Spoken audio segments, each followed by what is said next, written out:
नमस्कार, मैं हूं आपके साथ अंजलि और आप देख रहे हैं पद्मावत मीडिया। तो चलिए शुरुआत करते हैं आज की प्रमुख खबर से।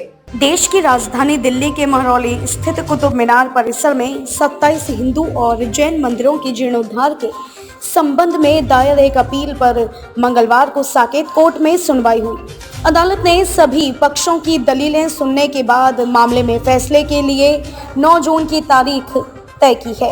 इससे पहले भारतीय पुरातत्व सर्वेक्षण ने अदालत में एक हलफनामा दायर कर यह भी बताया कि कुतुब मीनार एक निर्जीव इमारत है, जहां किसी को भी पूजा पाठ या किसी भी तरह की धार्मिक गतिविधि करने का कानूनी हक नहीं है। मामले की सुनवाई शुरू होते ही याचिकाकर्ता जैन ने कहा कि एक बार कोई भगवान है तो वो हमेशा के लिए भगवान है। मंदिर के ध्वंस के बाद इसका चरित्र नहीं बदल जाएगा और ना ही ये अपनी गरिमा खोएगा। मैं एक उपासक हूँ। आज भी देवी देवताओं की ऐसी छवियां हैं जो वहां देखी जा सकती है। मेरी याचिका पर अदालत ने पिछली सुनवाई में मूर्ति को संरक्षित करने की बात कही थी। वहां एक लौह स्तंभ भी है जो 1600 साल पुराना है। याचिकाकर्ता ने आगे कहा कि सुप्रीम कोर्ट ने कहा है कि देवता हमेशा जीवित रहते हैं और अगर ऐसा है तो पूजा करने का अधिकार भी जीवित रहता है। इस पर अदालत ने कहा कि अगर देवता 800 साल तक बिना पूजे हुए जीवित रह सकते हैं तो उन्हें वैसे ही रहने दिया जाए। अदालत ने आगे कहा कि प्रश्न ये है कि क्या पूजा का अधिकार एक स्थापित अधिकार है, यह संवैधानिक है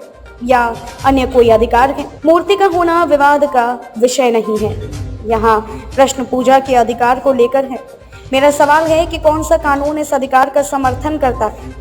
हम यहाँ से बहस नहीं कर रहे हैं वहाँ कोई मूर्ति है या नहीं। हम यहाँ सिविल जज के आदेश के खिलाफ बात कर रहे हैं। अदालत ने कहा कि यह अपील गुणदोष के आधार पर नहीं है। यहाँ एकमात्र सवाल ये है कि क्या याचिकाकर्ता को किसी कानूनी अधिकार से वंचित किया गया है।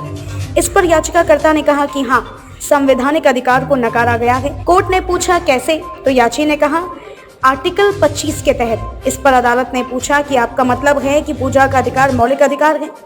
याचिकाकर्ता ने आर्टिकल 25 का हवाला देते हुए कहा कि भारत में 1000 साल पुराने कई मंदिर हैं, इसी तरह यहाँ भी पूजा की जा सकती है। निचली अदालत ने मेरे अधिकार का फैसला नहीं किया है, उनका फैसला गलत है। खबरों में अब तक के लिए बस इतना ही। मिलते हैं फिर ऐसे ही किसी बड़ी खबर के साथ। तब तक के लिए नमस्कार और देखते रहिए पद्मावत मीडिया। ना रिश्वत लेंगे, ना रिश्वत देंगे।